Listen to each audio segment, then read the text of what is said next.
बाबालो भड़वा पूनम रानी से बात है पूछल। बाबालो भड़वा पूनम रानी से बात है माटी के कोड़ाई धानी आई मिलल ने गाहे माटी के कोड़ौनी धान गाई मिलल ने गाहे टीका मिलल नथिया मिलल दोनों हाथ में कंगन है टीका मिलल नथिया मिलल दोनों हाथ में कंगन है 1.25 लाख रुपया मिलल माटी के कोड़ाई है 1.25 लाख रुपया मिलल माटी के कोड़ाई है हंसले बाबालो भड़ुआ मुख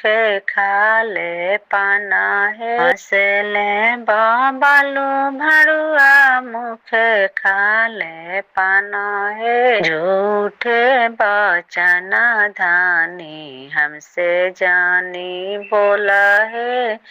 झूठे वचन धानी हमसे जानी बोला है रोल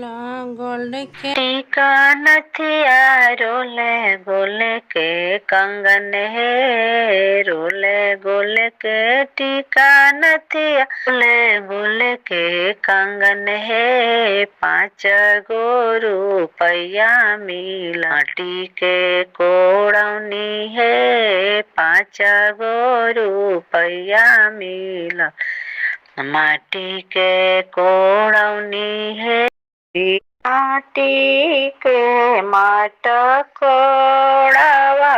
सोना भाभी हम का देबो हमारा के ने गो सोना भाभी हमार का देबो हमारा के ने गहो सोना भाभी हम साड़ी साया के चलाना नइखे सोना ननद हम साड़ी साया के चलाना नइखे सोना ननद हमार रुमाल के भइल बा चालाना हो सोना ननद हमार रुमाल के भइल बा चालाना हो सोना ननद हमार माटी के मट कोड़वा सोना भाभी हमारा के काई दे ने गहो सोना भाभी टीका नथिया के चलाना नइखे सोना दो हमार टीका नथिया चलाना नइखे सोना नाना दो हमार बिछिया के भइल बा चालाना हो सोना नाना दो हमार बिछिया के भइल बा चालाना हो सोना नाना दो हमार